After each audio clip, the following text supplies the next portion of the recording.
सबके मन मनसिज हरे, जे राखे रघुबीर ते उबरे ते ही काल में। कामदेव ने ऐसा बाण चलाया कि लताएं वृक्ष से लिपट गई। पुरुष स्त्री में हो गए, स्त्री पुरुष में हो गए।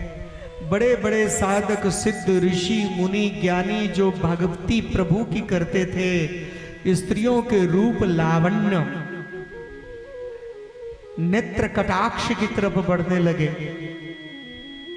अबला बिलो की पुरुष में अबला पुरुषों को देखने लगी, स्त्री पुरुषों को और पुरुष स्त्रियों को। इस प्रकार से ऐसी स्थिति बन गई जैसे कली काल में चल रहा है। धरि न काहू धीर। अब तपस्या हो तो तप बल हो, साधन हो, पवित्र अन्न हो, तप बल हो तो धीरज धारण करे। अब जो मोमोज खाएगा, पिज्जा खाएगा, वो धीर कैसे धारण करेगा? लेकिन वहां मोमोज पिज्जा नहीं था, लेकिन स्थिति ऐसी कामदेव के बाण से हो गया। क्या हो गया? सब के सब व्याकुल हो गए, कोई धीर धारण नहीं कर रहा है। क्या कामदेव में इतनी शक्ति है कि सबको पिघला दिया? बोले हां जी। कोई भी नहीं बचा? बोले बचा ना। बोले कौन? जे राखे रघुबीर ते उबरे ते ही काल महु। जिसको परमात्मा ने रख लिया, क्या समझे? जिसको मेरे राम जी ने रख लिया, जिसको भोलेनाथ ने रख लिया, वो काम से बच गया, वह प्रपंच से बच गया।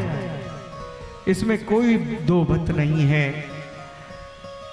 तब सीवती सर नयन उघारा, तब सीवती सर नयन उघारा, चितवत काम भयौ जरी छारा, चितवत काम भयौ जरी छारा।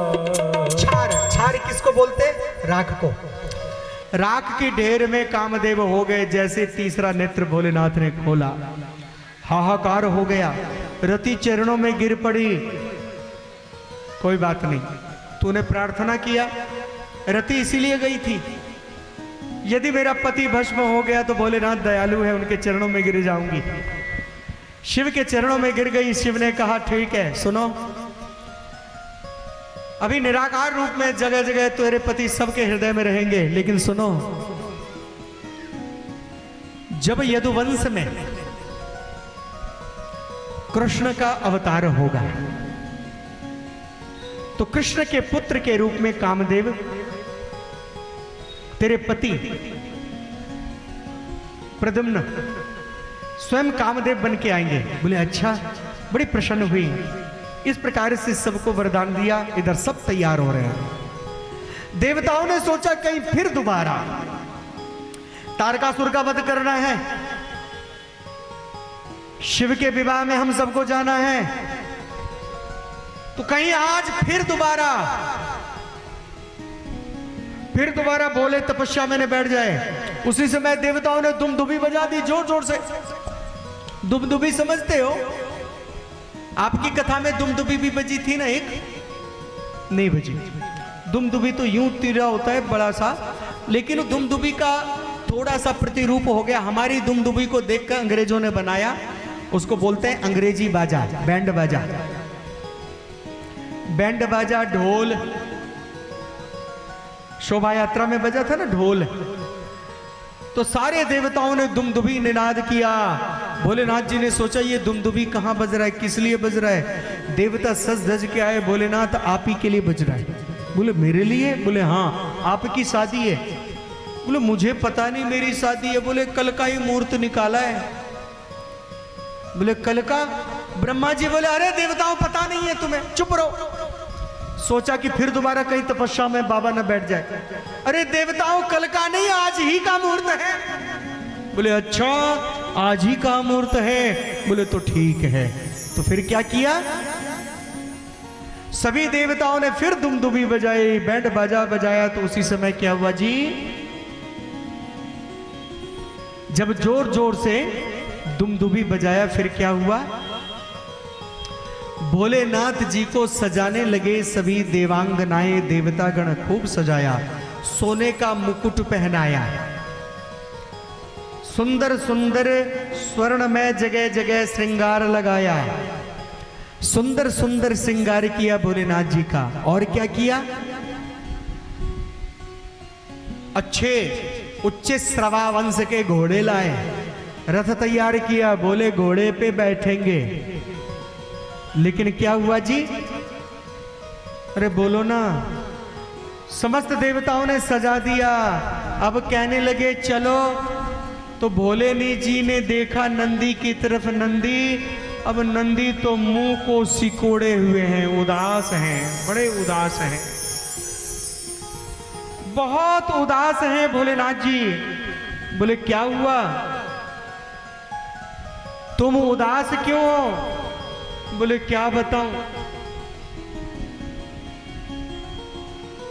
अरे बताओ तो सही, क्या बताने वाली बात नहीं, तुम बताओ उदास क्यों हो? बोले हे प्रभु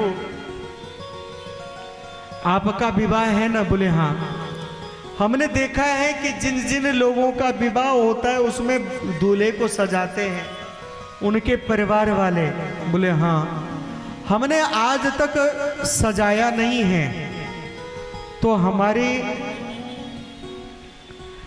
इच्छा है कि हम आपको सजाएं, लेकिन आपको तो बोले तो सजा दो,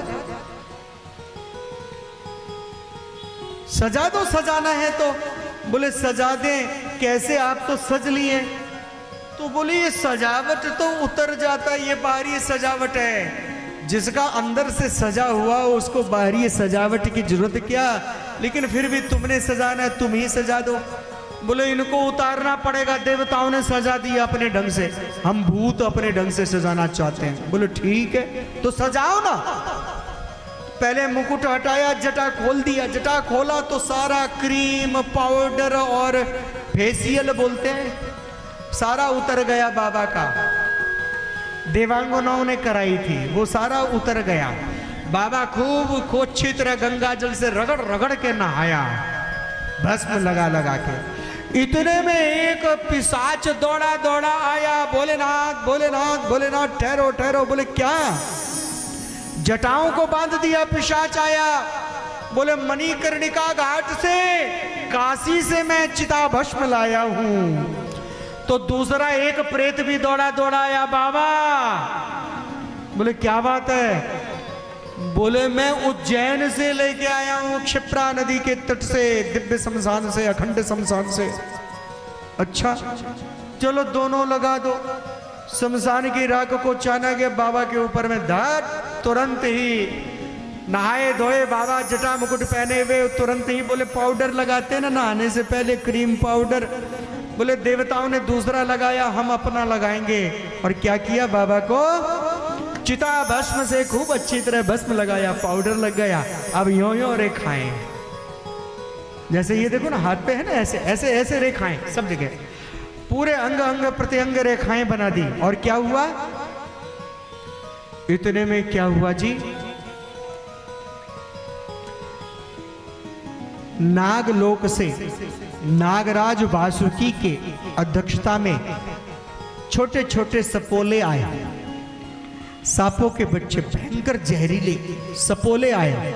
और सपोलों ने क्या किया, एक साथ ग्रंथि बंद करके जुड़ करके और एक बड़ा नाग को माथे पे जटा पे बांध दिया। और सपोले आपस में बित करके पहले तो मुकुट बन गए, फिर एक और उसी नाग में नीचे भी लटक गए, वो सेहरा बन गया। और कानों में छोटे छोटे सर्पों को बांध दिया गया। और प्रभु डमरू ले रहे हैं, बहुत सुंदर लग रहे हैं। आओ ना हम शिव जी का हम भी श्रृंगार करें।